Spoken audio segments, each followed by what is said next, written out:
मुझसे ये कई सवाल किए जाएंगे कि आपने तो उम्मीदों की एक आवाज जगाई थी, फिर आपने आंसू का दामन क्यों थामा। तो सवाल किया जाएगा, उससे पहले ये जवाब मैं देना चाहता हूं कि आंसू वही पार्टी है कि जब झारखंड राज्य की परिकल्पना को साकार करने की बारी आई थी तो किसी जीप के ट्रैकर पर चढ़कर स्वदेश में तो ही आंदोलन करने जाते थे। जितना नमस्कार जोहार साथियों, मेरा नाम गोपाल महतो है। आज हम लोग चर्चा करने वाले हैं संजय मेहता के बारे में, जो कि पूर्व में JBKSS यानी कि झारखंडी भाषा संघर्ष समिति के सदस्य हुआ करते थे। उन्होंने आंसू का दामन कुछ दिन पहले ही थाम लिया है। तो उसके बाद उन्होंने क्या कुछ कहा है, एक तो उस पर विश्लेषण करेंगे, दूसरी ये भी चर्चा करेंगे कि जयराम महतो को केवल महतो का नेता कहना कितना उचित है। उस हिसाब से अगर देखें तो कहीं जो हमारे मुख्यमंत्री हैं हेमंत सोरेन जी, वो केवल आदिवासियों के ही मुख्यमंत्री हैं क्या JLKM एक व्यक्ति की पार्टी होकर रह गई है। तो इन्हीं सब मुद्दों पे थोड़ा सा और विस्तार से चर्चा करते हैं। नमस्कार, मेरा नाम गोपाल महतो है। संजय मेहता जो कि पूर्व में JBKSS के साथी हुआ करते थे, कई वर्षों तक जयराम दा के साथ इन्होंने ज़मीनी स्तर पर झारखंडियत की, खतियानी की, यहाँ के लोगों के मुद्दों के ऊपर लड़ी और लोकसभा का चुनाव भी इन्होंने हजारीबाग से लड़ा। JBKSS के बैनर तले इंडिपेंडेंट में, जहाँ से उन्होंने लगभग 1,58,000 वोट लाए, जो कि टोटल वोट परसेंट का 12.5% होता था। फिर उसके बाद इन्होंने 10 सितंबर 2024 को JBKSS से अपने आप को अलग कर लिया। 16 सितंबर 2024 को इन्होंने अपनी खुद की पार्टी बनाई, नाम रखा झारखंड बचाओ क्रांति सेना समिति, जिसका भी शॉर्ट नेम JBKSS ही था। उसके बाद फिर इन्होंने विधानसभा का चुनाव मांडू से लड़ा, जहां से इन्होंने 850 लगभग वोट लाए, जो कि टोटल वोट परसेंट का 0.3% बनता था। ये तो हो गई मोटा मोटी संजय मेहता के बारे में। अभी धनबाद में आंसू का कार्यक्रम था, जहां पे सुदेश महतो जो कि आंसू के केंद्रीय अध्यक्ष हैं, उनकी उपस्थिति में इन्होंने आंसू का दामन थाम लिया। तो सबसे पहले ये जानते हैं कि ये जो आंसू ने धनबाद में अपना कार्यक्रम रखा और संजय मेहता ने जहाँ पे सदस्यता ली पार्टी की, आखिर धनबाद को ही क्यों चुना गया? इसके पीछे कहीं ना कहीं मुझे ऐसा लगता है कि ये जो उभरती हुई पार्टी है JLKM, जयराम दा की पार्टी, कहीं ना कहीं इसके प्रभाव को कम करना। और दूसरी मुझे ये लगती है कि अभी कुछ दिन पहले ही जो गिरिडीह के सांसद हैं चंद्र प्रकाश चौधरी और JMM के जो नेता थे कारू यादव, इन दोनों के समर्थकों के बीच में जिस तरह से गोलीबारी हुई थी, और उन लोगों को भी कहीं ना कहीं एक तरह से वैसे लोग जो माफिया टाइप के हैं, उन्हें संदेश देना था। इसके लिए मुझे ऐसा लगता है कि धनबाद की धरती को चुना गया और ये जयराम दा के कार्यक्षेत्र में आता है। और यहाँ पे एक तरह से माना जाता है कि JLKM जो है अभी मजबूत स्थिति में है और यहाँ से उभर रही है। नहीं तो देखें तो आजसू का जो केंद्रीय मुख्यालय है वो भी धनबाद में नहीं है, ना ही संजय मेहता का कार्यक्षेत्र रहा है धनबाद बोकारो के क्षेत्र में। संजय मेहता ने कई सारी बातें की। एक तो उन्होंने बताया कि JBKSS छोड़ने के पीछे वो जो पार्टी एक व्यक्ति के ऊपर केंद्रित हो रही थी, ये कहीं ना कहीं उनको नहीं सुना जा रहा था। इसके लिए उन्होंने अपने आप को दरकिनार किया और आंसू का दामन थामने के पीछे का जो उन्होंने रीज़न बताया कि ये संघर्ष रत पार्टी है, झारखंड को सींचने में इसका बहुत ज़्यादा योगदान रहा है। इसमें कोई दो राय नहीं है कि आंसू का झारखंड निर्माण में एक भूमिका रही है। लेकिन जिस हिसाब से संजय मेहता अपने आप को प्रमोट कर रहे थे, अपने आप को बता रहे थे कि हम कहीं ना कहीं ये जो आंसू की नैया है, जो डूबती हुई नैया है, उसको पार लगाने के लिए मतलब एक तरह से जिस तरह से हम गाँवों में मैच होता है, क्रिकेट मैच होता है, वहाँ पे बोरो खिलाड़ियों को जो हम लोग मंगाते हैं, उस हिसाब की कहीं ना कहीं भाषा दिख रही थी कि जैसे ये अपने आप को आजसू का सबसे ताकतवर नेता कहीं ना कहीं मान रहे हैं, या उनकी आकांक्षाएं ऐसी है और उन्हें लगता है कि अब जो भी पार्टी को होगा, जहाँ भी ले जाना होगा, संजय मेहता की ही जिम्मेवारी है।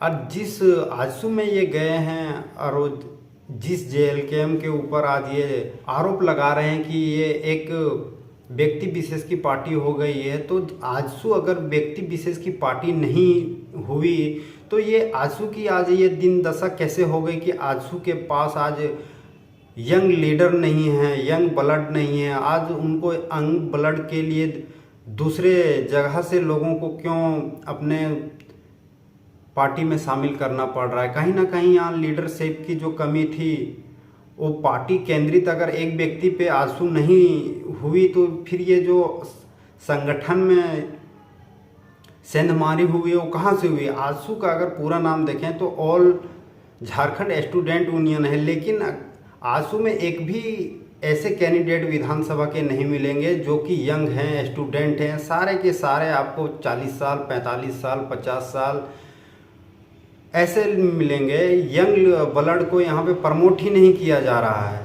तो अगर यंग ब्लड को प्रमोट नहीं किया जा रहा है मतलब पार्टी केंद्रित है ऑलरेडी। जिसे आप अभी JLKM जो कि अभी कुछ ही दिनों की पार्टी है, उसे कह रहे हैं कि ये व्यक्ति केंद्रित हो रही है, तो आजसू तो ऑलरेडी व्यक्ति केंद्रित है। उस हिसाब से ये आपके विचारधारा में फिर बैठना ही नहीं चाहिए।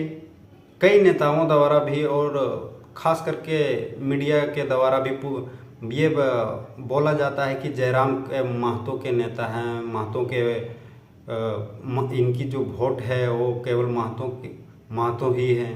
तो ये जयराम को केवल महतो का नेता बताना ये मुझे उचित नहीं लगता है। क्योंकि इसलिए उचित नहीं लगता क्योंकि अगर हम देखें तो वो महतो कम्युनिटी से आते हैं, लेकिन इसका मतलब नहीं है कि केवल वो महतो का ही नेता है। ये हमें लगता है कि झारखंड के हर एक युवा के, हर एक गरीब तबके के, हर एक शोषित वंचित के नेता हैं। एक इन्हें टेक दे दिया जा रहा है क्योंकि ये महतो कम्युनिटी से आते हैं। उस हिसाब से देखें तो हमारे माननीय मुख्यमंत्री हेमंत सोरेन जी आदिवासी कम्युनिटी से आते हैं, तो क्या केवल उन्हें आदिवासियों का मुख्यमंत्री कह देना ये उचित है? नहीं है उचित है, क्योंकि वो पूरे झारखंड के मुख्यमंत्री हैं। आदिवासी समुदाय से आते हैं, ये किस व्यक्ति किस समुदाय में आएगा ये हम डिसाइड नहीं कर सकते हैं।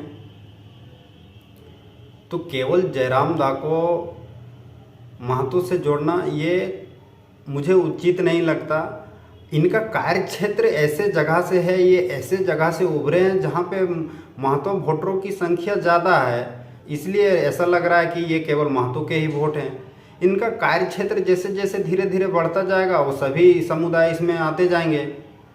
ऐसा नहीं है कि JLKM में केवल महतो नेता ही हैं, पार्टी में तो और कई सारे नेता भी हैं। उसी तरह सेम में अगर देखें तो JMM में भी कई महतो नेता हैं। और आज से नहीं, झारखंड के आंदोलन की जब से लड़ाइयाँ चल रही है, लड़ाइयाँ लड़ते आ रहे हैं, तब से महतो नेता JMM में भी हैं। तो जयराम को केवल महतो के नेता बताना या JLKM को केवल महतो की पार्टी बताना कहीं ना कहीं एक तरह से ये भी संदेश दे रहे हैं कि जो JMM जो पार्टी है वो केवल आदिवासियों और मुस्लिम समुदायों की पार्टी है, जो कि सच्चाई नहीं है। संजय मेहता ने JLKM के ऊपर एक और आरोप लगाया कि यहाँ पे अब सिंडिकेट एक चल रहा है, गिरोह चल रहा है, जो केवल कंपनियों से पैसे उगाही का काम करती है।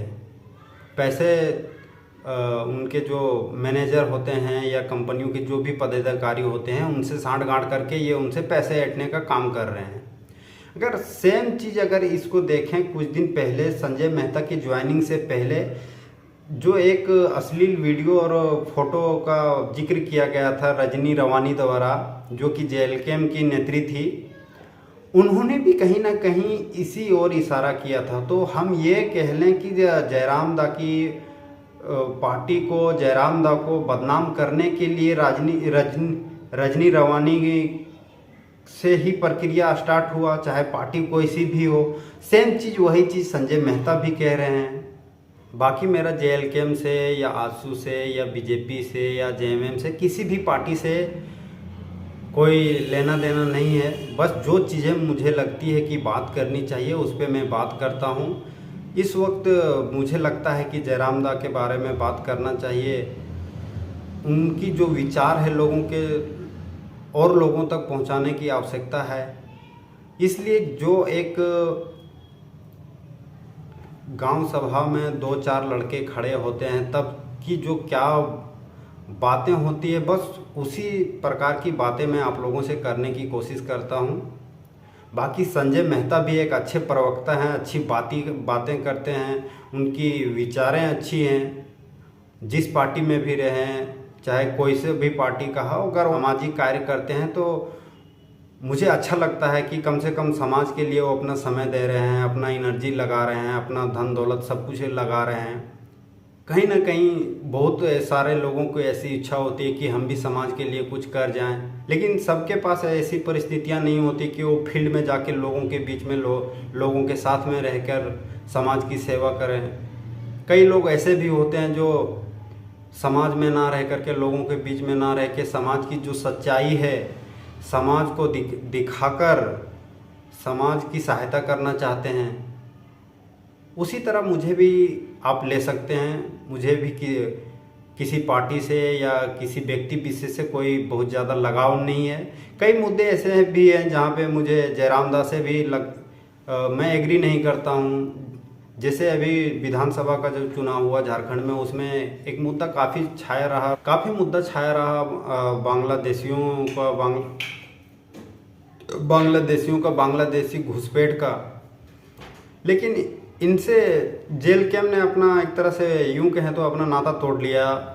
इन पर बहुत ज़्यादा कुछ बोलने की स्थिति में वो नहीं थे, लेकिन ऐसी घटनाएं हुई। आज भी उधर दुमका तरफ देखें, जामताड़ा तरफ देखें, गोड्डा हो गया, देवघर हो गया, तो उधर की जो स्थिति है और ख़ास करके हमारे आदिवासी मूलवासियों का स्थिति है बहुत दयनीय है।